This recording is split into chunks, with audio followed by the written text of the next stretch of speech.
Hello and welcome to Film Logic, a movie podcast about the movies of yesterday, today, and tomorrow with every fandom in between. We have a special guest. Someone wants to talk to us. Hooray! Yes. So first, foremost, I'm with my good buddy Adam. Adam, you're here. Yes, hello. But I'm also with Vincent. Vincent, are you there? That people. Oh, that kind of came in funny. Can you hear me okay? Yes, now we can hear you. Internet troubles gone. Hooray. Oh, fantastic. Yep. I'm Vin. I'm here. And apparently I'm special. So you are special. You said yes to us. Everything your grandmother said about you was true. Mm-hmm. And more. And more. Yes. So tell us how you know the Retro Logic, where you're from, how are you connected to this geeky world we've created? Oh yeah, for sure. Well, it's kind of like I had 1 degree of separation because I was during the pandemic. I was looking for, things to occupy my time while I was homeschooling my kids, and I found the Nintendo Dads Discord. So got more familiar with them, and then Retro Logic popped up, and hey, I'm here too. So yeah, wonderful. Friends of friends. Homeschooling your kids during COVID. That's the sentence of a century. Indeed. Well, we're glad to have you here. Great to be here. So, So it's been 2 weeks, so I am full of movie news, opinions, ideas. I'm just going to go right into it. Yeah, give it to us. I've been tempted to use the Hi-Yah streaming service. It's always one of those things that's an add-on for Roku or for Prime, and I'm like, maybe that sounds cool, and I just kind of jumped into it. I learned that it's only $5 a month, and you get a 7-day free trial, so I'm like, nothing to lose here. Right. Yeah, I went in, it's all martial arts movies, ancient martial arts movies, urban kind, gun fu, all from either China, Korea, Japan. So I didn't recognize any of them. I just picked ones that have cool cover art, and I just kind of gave it a try. And nice. I found that I am really digging a lot of these offerings. Hi-Yah has some exclusives, like this movie called Mob, which is about a 1920s Chinese gang versus gang war. Lots of cool karate in that. I just finished Baby Assassins 2, which is about 2 high schoolers that are assassins. And they're just girls, and they just bicker about how they're going to make ends meet and pay the rent. But then they just kill people in cold blood, and it's hilarious and weird. So yeah, normal team vibes. Yeah. So Hi-Yah, I can't say it enough. And just to give you perspective, I've been really excited. I've been wondering what kind of pro wrestling streaming app I should get. But ever since I got Hi-Yah, that's replaced pro wrestling for me. Because, I don't know, the fight scenes just seem to be so much more thrilling, and the stories seem to go somewhere in a more enjoyable direction. And I have to read. I consider it a book to do subtitles. Yeah. So maybe I guess would it be accurate to sort of differentiate the experience between eating a greasy burger and fries, for the wrestling experience, and then eating some sashimi, some high grade sushi for the Hi-Yah, yeah, or that twice cooked duck where it comes in like slices and then it comes chopped up and then you put it in a wrap. Yeah, definitely. I don't want to get bored of this Hi-Yah thing. There's a lot of meat on that bone, and they keep bringing in new stuff. I mean, I was expecting like, oh, cool, we're gonna get like some Michael J. White, Scott Adkins, and maybe some Jackie Chan stuff, but they didn't have any of that. So it's all like new territory for me, all stuff overseas, and I'm digging it so far. Awesome. So go out, try it if you're into martial arts. All right, that was my show and tell. Adam, what have you been up to? Man, right now I feel like I'm getting ready for, the next kind of slate of movies that are coming. Tickets are on sale soon for Nosferatu and for War of the Rohirrim. And then Rock. I still got to get around to getting to see Gladiator. Maybe I'll see it over the Thanksgiving break. But yeah, there's it feels like there's a whole slate of like new stuff that are coming to theaters. We got a new trailer for Sonic 3 today. I was I don't know if you guys have seen it yet, but in the trailer, Shadow gets a gun. I'm like, what? Isn't this supposed to be for kids? What is happening? So it's Shadow for GameCube, but in movie form. Yeah. Mm-hmm. I have not seen the trailer yet. I am very, very stoked to see it and to see this movie. Yeah. I was going to say it's very video game accurate because Jim Carrey wears a fat costume in it. So they're making it true to the lore. Yeah, I especially love the fact that Jim Carrey came out of basically retirement to play this role. He's like, this is the role of a lifetime. He said, I'll only go out of retirement if I get the role of a lifetime. His exact words. And this is what he considers the role of a lifetime. Yeah, it's been really great. So I'm getting excited for the the winter movie season, and I guess the thing that I've been watching that's been really of note, and I know maybe it's more of an TV show, but Arcane finished up season 2, and the way that it ended, very, very, very awesome, very cool. No spoilers, it's still fresh, but it just has the feeling that they want to do a tie-in movie, and I think it just makes sense for them to do a movie. I mean, they spent like $250 million on, the seasons alone. Wow. Just an animation, but they got the Chinese conglomerate money, so they got money to burn. But yeah, it looks beautiful. It's one of those TV shows that just looks like a movie. But yeah, we're definitely in a golden age for video game, TV show, movie adaptations. We really got spoiled this year, I think. That is true. That's true. Yeah, I would agree. I'd agree. I would go one further and say that we're also kind of in a golden age for independent animation.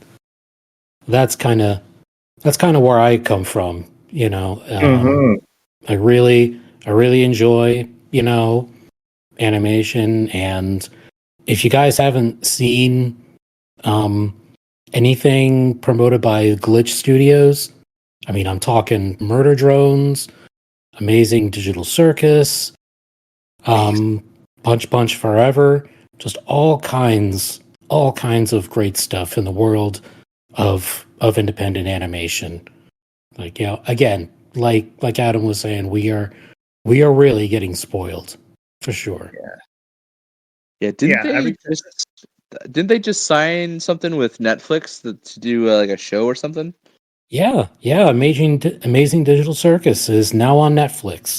I mean, they'll continue to publish to YouTube as well, I think. But yeah, this is a sign of good things for independent animation. yeah, every time I go to Netflix, like my backlog just grows because everything just looks so beautiful in the animation section alone.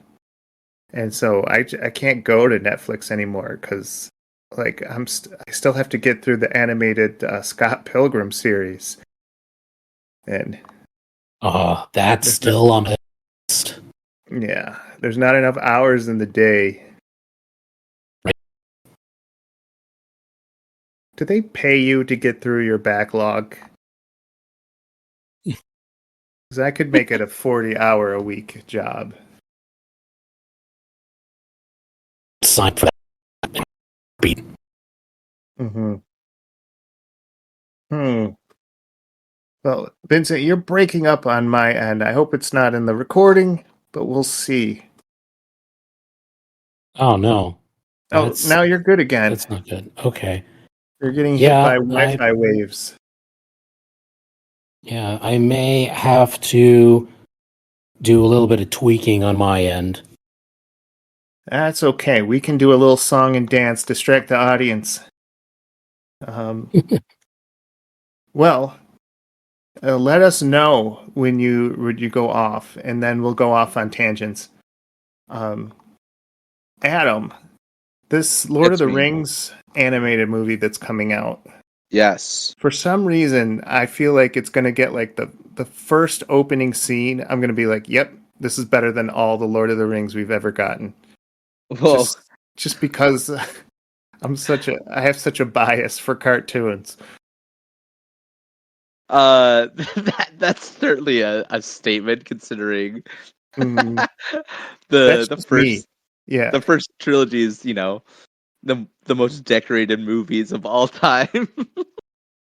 It's true, but I'm gonna see like something pretty and smooth and just so well animated. I'm gonna be like, yeah, all those movies are nothing compared to this. Do you think I'm setting my sights too high? Yeah, I mean, I definitely think it's gonna be. I think it's gonna be very good. I do think that people are they're gonna have to come into it with like a different expectations.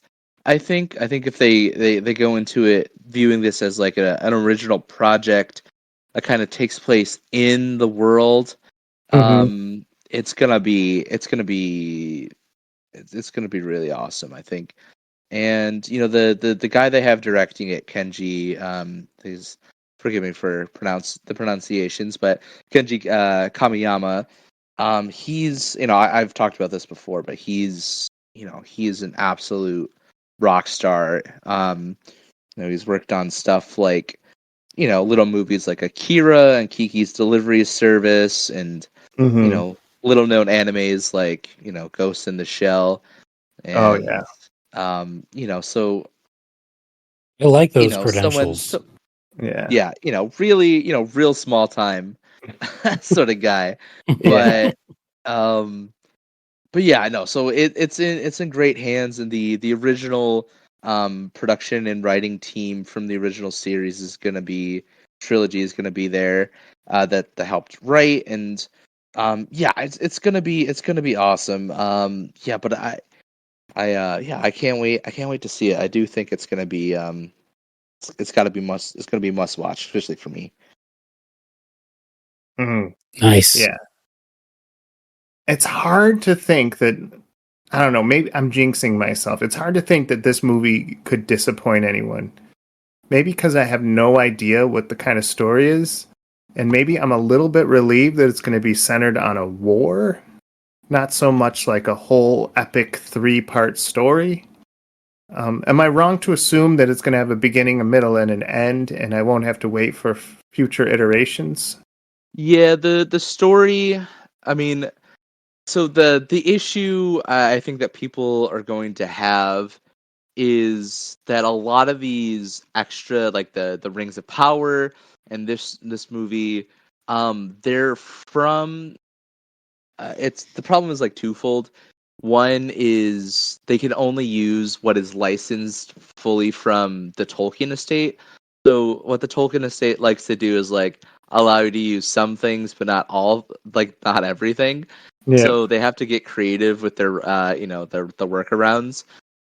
So that's an issue. And then also, secondly, is like they're a lot of these stories are based out of shorter stories from books like the Silmarillion. And so this story does have a beginning and a middle and an end. Mm-hmm. But it's a story that is kind of lengthy with multiple parts. And Mm-hmm. but most of those parts involve a lot of awesome battle sequences and fighting and war and stuff like that. So yeah, it'll be a nice little contained story.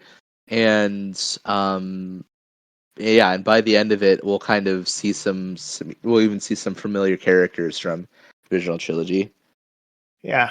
I know my problem going into Hobbit was like, I just got used to the old guys, Now I have to like these people. Right. And, I wasn't crazy about that. And to be honest, in The Hobbit, I don't think I remember really anyone's names.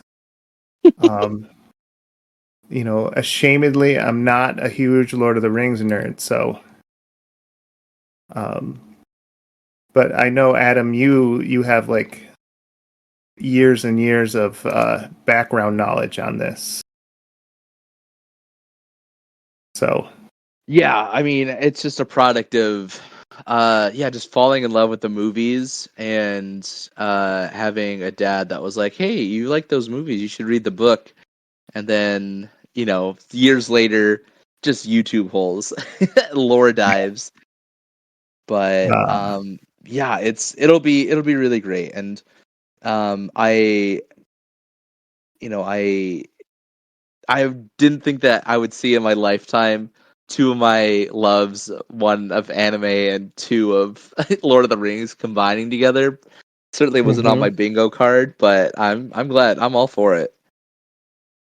Right. Now, Vincent, where do you stand in the love of Lord of the Rings? I'm a pretty casual enjoyer. I mean, I did read all the books when I was like, I don't know, 12, 13. Um, and I did see the original three movies, but I mean, to be honest with me, it's kind of just a bunch of like, I don't know, forest hiking overload Hmm. to me. Yeah. Yeah. No, I you mean, can. yeah, Yeah. my joke is, watching Lord of the Rings is kind of like, you know, seeing a 6 hour long nature walk. But Hmm. don't let me yuck your yums.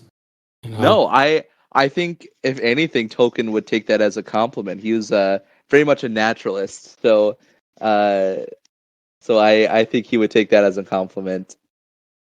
Yeah. Now, I read that like the Lord of the Rings universe is steeped in like Viking mythology. Is that true? Like that, like Hmm. you have to understand and appreciate like Vikings and their gods and their hierarchies to really enjoy it. I think in part, so really the purpose of Lord of the Rings from Tolkien's perspective was he wanted to create a mythology for the nation of Great Britain, because a lot of their all of the lore and traditions that we kind of get out of them aren't Mhm. from native isn't from native Great Britain. All of that stuff is either, like you said, like Anglo-Saxon, or it's Viking, or all these other things. and there's like a gap kind of in their mythology because it was lost to time. So Tolkien kind of sent out to create like a new mythology for Great Britain. So it kind of ties in a lot of those like some of those other adjacent mythologies, but at its core, he's like trying to write a mythology for Great Britain. Mm-hmm. Well, yeah, I know there's whole like graduate studies programs on just following what that man wrote. So I don't think we're going to go into that today.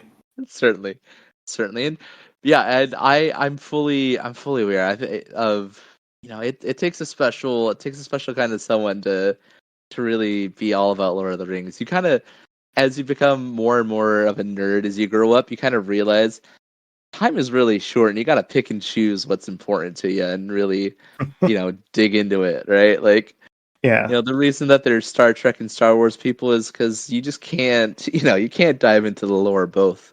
You can't be both. Yeah. Oh, for sure. For sure. Yeah, I would agree. I mean, are you a Star Wars or Star Trek person or neither? It's kind of a spectrum, like where I'm like a good part of me appreciates Star Wars. Mm-hmm. Since the new trilogy came out, I've been kind of let down from it. I mean, I feel like we're getting really inundated with a lot of content from it. But the animation is great. I mean, the Star Wars Visions collections, the Clone Wars, Bad Batch, Young Jedis, Skeleton Crew. Yeah, that's good stuff. And Star Trek has got some good some gems in it too, like Lower Decks. That Oh is yeah, a hilarious, entertaining series. it's on my backlog. Yeah, definitely check that out. It's kind of set in like the later, sort of like the post Picard era. Mm-hmm. But they do make a lot of allusions and callbacks and stuff that, the real Trekkies would like instantly get 100%. My favorite sci-fi franchise, personally, would be Isaac Asimov's Foundation. Like, if you're not familiar, that's kind of like, it's The hard regarded side. as the Lord of the Rings of sci-fi. Oh, that's cool. Yeah. Yeah, it's very cool. He wrote 4 original novels, and then he wrote 2 other like prequel novels to the Foundation series, which ties in like some of the other lore that he's written about robots. Mm-hmm. He's the guy who came up with the 3 laws of robotics and all that. Oh yeah, So a yeah. lot of that. And well, of course, you've got the new Foundation series that's on Apple TV Plus, and I found it thoroughly entertaining. I mean, it does deviate from the books somewhat, but I mean, come on, like what intellectual property these days doesn't get some kind of adaptation going from a book or a manga, a graphic novel to like the silver screen or to streaming or whatever. It is Yeah. definitely one of my recommendations. Yeah. I love Isaac Asimov's. I just love his short stories. Like they're Oh so yeah. punchy and to the point, and they end on really good notes. Um, so yeah, to be called the Lord of the Rings of sci-fi is very high praise. I'd be lucky if any of my books were even like the white chicks of sci-fi or something. The white chicks of Lord of the Rings. Yes. Oh, that's a niche. Yes. That would be the highest praise I could ever attain. But, I think we're burying the lead talking about all this lore. Adam, almost a year ago, we were gushing about How to Train Your Dragon being such a great animated series without a Disney title added onto it. Yeah. Well, wouldn't you know, there's a live action coming out in 2025. Your thoughts, gentlemen? Would you like to start, Adam? It's you're a guest. Guest first. Yes. Okay. All right. Very gracious of you. Thank you. I did see the trailer, and I was stunned by how well they created or recreated, I'm sorry, sort of shot by shot like pieces of the original animated film. You can find comparisons on YouTube, and you can see the trailer being compared with the scenes from the original, and there's not a lot of deviation from there. That's pretty cool. I mean, heck, they even got Gerard Butler to come back as Stoic. Live action. Is he the only original cast member coming back?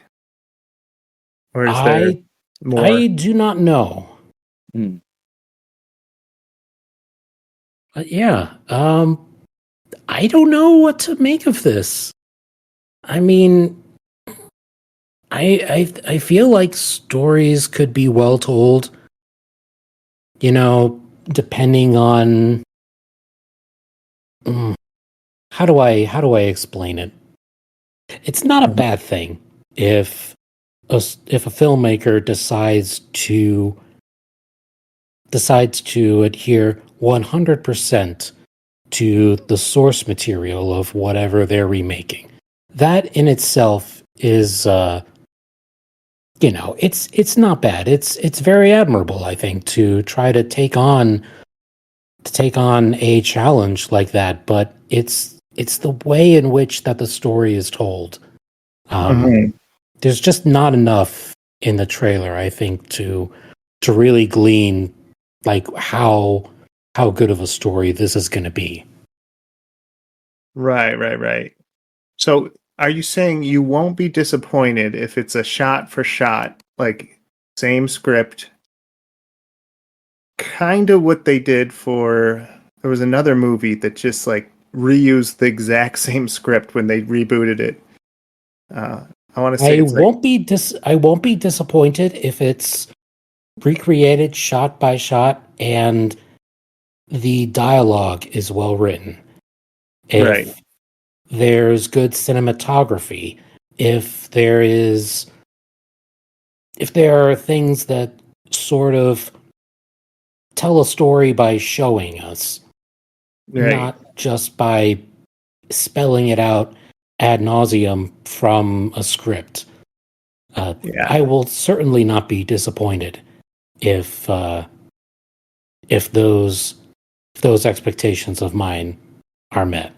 I know I feel like I'm setting kind of a high bar for this.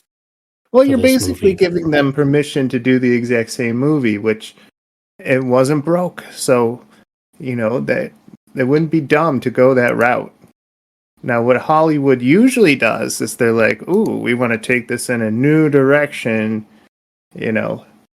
like just we need to suss out this little bit, and then people are like, oh man, why'd they do that? Okay. One example just came to mind for me of how a live action movie kind of broke the original The Lion King.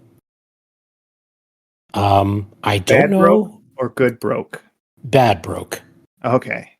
I don't know who was the voice actor who who did Pumbaa. I know that Timon was Nathan Lane, but live action Pumbaa. I'm sorry, Seth Rogen.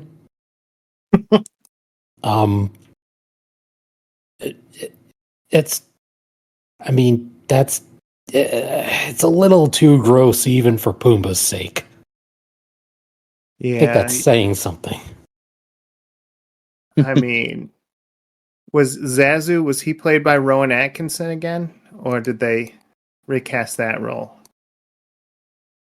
Oh, I don't know. I don't think he was, which automatically deems the movie trash. Because he's perfect for Zazu. Yeah. I think it was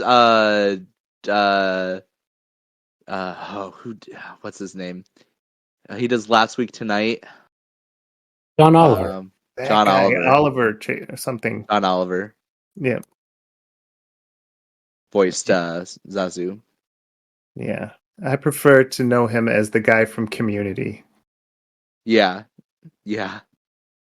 Yeah. Good show. Good job. Yeah, I mean I echo a lot of those sentiments, but I do think it's the key difference, I think, for this movie as opposed to the other live actions that we've gotten is the guy that directed the originals is also directing the live action. So yeah, Dean DeBlow, I don't know how to say it, who is directing the live action, also was the writer and director for the original trilogy. So I mean, that's definitely why the trailer was so accurate and so so pitch perfect, because the guy that was making it was is very familiar with the source material.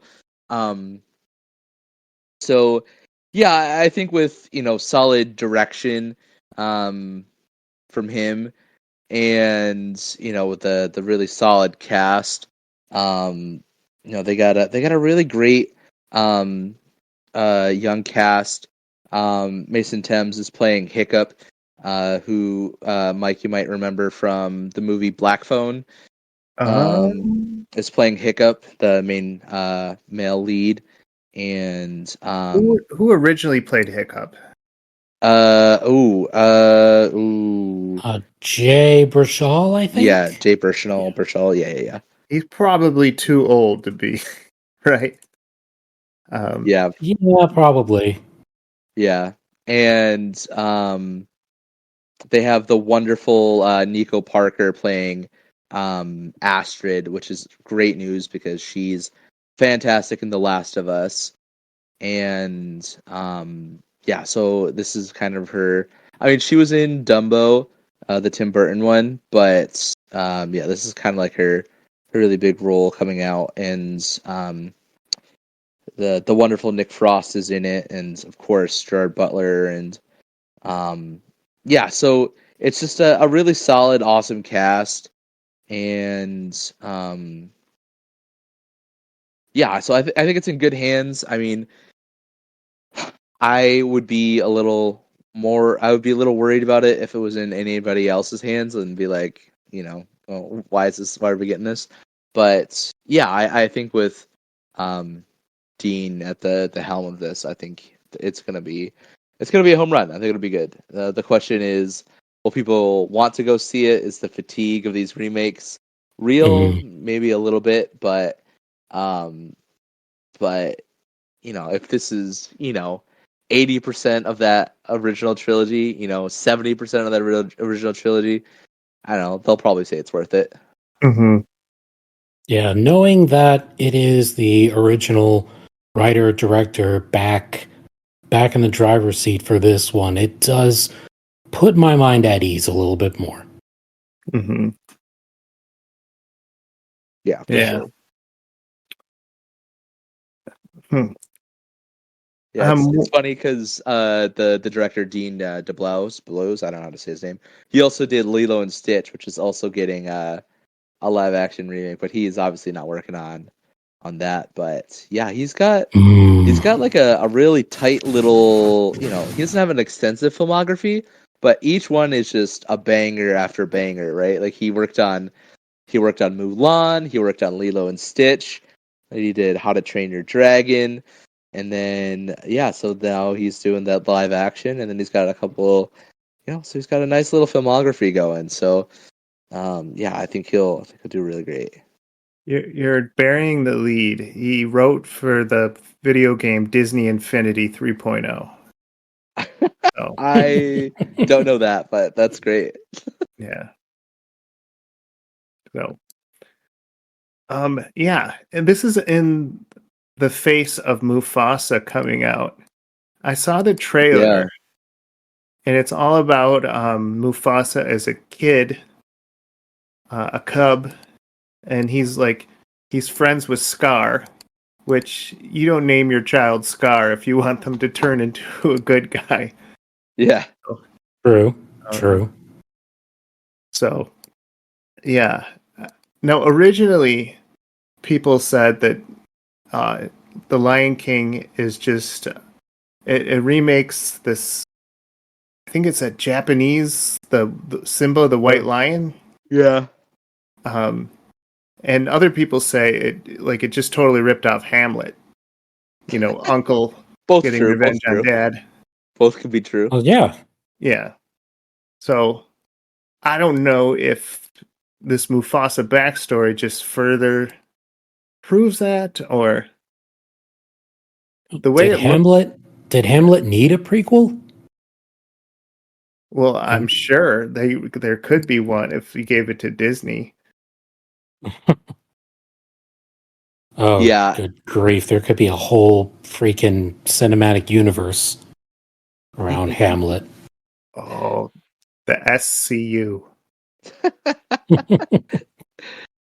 Yeah, I feel in some kind of way about Mufasa. It definitely doesn't feel like, something that's necessary, but it's being directed by Barry Jenkins, who's, one of the premier filmmakers of our time. So, it's in such incredible hands. Like, he's so talented that it's, enough for me to want to go see it. But also at the same time, I'm like, I don't need all these, remakes. I don't know. I feel some kind of way about it. Barry Jenkins, of course, is known for Moonlight, but then also If Beale Street Could Talk, and now into Mufasa. So he's very much so a filmmaker that's at the very top of his game. So it's almost enough. It's enough for me to give it a shot, but I feel less confident about that than I do How to Train Your Dragon. Yeah. What I don't understand is that everything in these remakes are CGI. So live action really, really isn't the right word for it. Yeah. It's more like 3D Lion King or computerized Lion King. I mean, is anything even filmed on location, or is this all 100% green screen? Yeah, that's certainly Yeah, I couldn't tell you. I think it's more along meaning that it's it's not drawn, if that makes sense. Animation is drawn, where this is live action in the sense that it's not drawn in the traditional. I'm willing to style. go if someone wore a mocap suit. I'm willing to say, okay, that's the big difference. Do you think someone had to wear a mocap suit? Probably at some point. I don't know. That's a good question. We'll revisit this. You're on notice, Mufasa. And finally, have you gotten a chance to see the Thunderbolts trailer? It gave me some weird feelings. Number one, because Suicide Squad already treaded that ground. So you kind of expect Disney to go in a different direction. And the other thing about it is it kind of feels very jokey. Like even though all these guys are like hardcore killers and you know they have dark stories, it still feels like a joke a minute script. And evidently the first Suicide Squad, DC was so worried that they were going to be too serious in it. They made that kind of jokey too, and it didn't work. So, is this just going to be another another put it under the rug Marvel film? I don't know. I don't have I don't have a good answer for that. Like you said, Suicide Squad did the anti-hero team film already.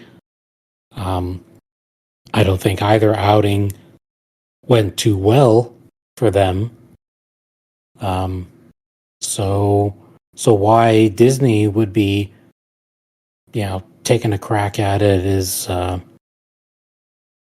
might be a mystery if you don't just consider, money, Right. Yeah. I mean, I've seen the forecast for the MCU, and anything that's ever been considered a pretty enjoyable series is getting like its own show, or it's getting its own movie, which might like just send us back into the fatigue again that got us into there in the first place. Yeah, it's kind of a slippery slope, I think. Yeah. What I didn't like about that trailer is, so in the Suicide Squad, you get like the director. I'm blanking on her name. Great actress, and she's explaining what the Suicide Squad is. Like, I need a lot of bad people to do a really good thing. And then you got the actress from Seinfeld. She's like the director of the Thunderbolts, and she in the trailer says, you're a lot of bad people, but you need to do something good too, like something to that effect.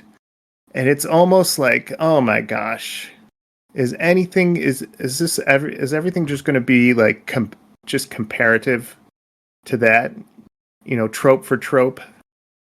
Yeah. And even the line, what should we be called, the Suicide Squad, dropped by Will Smith. And in that trailer, they're like, we are the Thunderbolts. Oh, that's a bad name. Oh, but I like it. It's like those tropes are oddly specific. Yeah. Quick backtrack. It's Viola Davis in Suicide Squad and Julia Louis-Dreyfus. Right.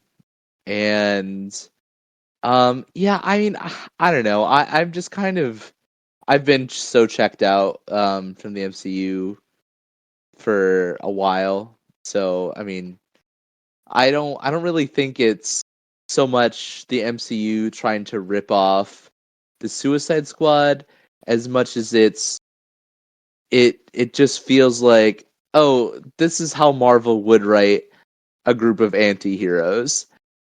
And just trying to, it just screams like, oh, hey, let's just try to market this to as, a PG-13 audience, and let's try to just make some bucks off this instead of trying to make something new and original. So Yeah. I mean, I don't know, it doesn't, which is a shame because the cast, the cast for the Thunderbolts is so brilliant. Like that So much that potential. cast, yeah, like Florence Pugh is, probably the best actress working right now. Definitely the most prolific. Sebastian Stan, David Harbour, all these, true stars. and they're kind of just getting wasted on the script. So I don't know. I hope it's good. I'm a little bit more hopeful for the new Captain America movie, Brave New World. Reports are coming out that it's more in line with the original Captain America trilogy, which I do think is among the better MCU movies, especially Mhm. Winter Soldier. So if they can, kind of harness even just a little bit of that, um, I think it's got a shot. And yeah, it's just tough. It's funny because it's like really like everyone who's who in Hollywood are in these movies, some real talent, and they just can't seem to get it right. Like Yeah. Mahershala Ali is a multi Academy Award winner, probably one of the best actors of his generation, and they can't even get a script for him. Yeah. Yeah, sure. Yeah. I really feel like we're heading into an age where the indie comics are the ones that are going to be winning all the awards and becoming mainstream. Like I can attest that I love the series Sweet Tooth, which is a DC kind of indie comic, and like that just hits, and that makes me relieved that I don't have to, the same old shtick with superheroes. Um, so I just feel like that's going to be it. And one of these graphic novels is probably going to win Best Movie of the Year if they keep going at this rate. Yeah, I don't doubt it. Maybe I don't know. I I've yet to see. I mean, the most recent offering was The Crow, Yeah, and that did not do well. such a waste of Bill Skarsgård. 100%. So yeah, yeah. Well, I, in the franchise's defense, I mean, the mm, Crow will forever be living in the yeah, shadow of Brandon Lee. of course. Yeah, Yeah, I I mean mean that first movie is untouchable. So the fact that they even thought to try to do kind of a sequel was kind of that, silly to me. and the fact that there's 5 sequels, like straight to video sequels, that have the same exact formula for The Crow. Hmm. So, Yeah, but I hear they tried to go in like a very weird and artsy direction, and it just backfired. So, points for yeah, trying. yeah.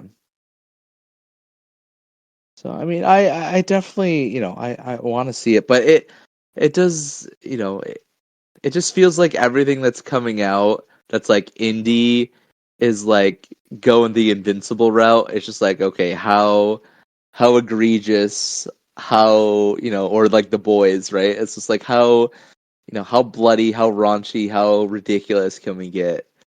And yeah, I don't know. I'm just kind of I'm at the point with superheroes that I was at with zombies, like 20 years ago.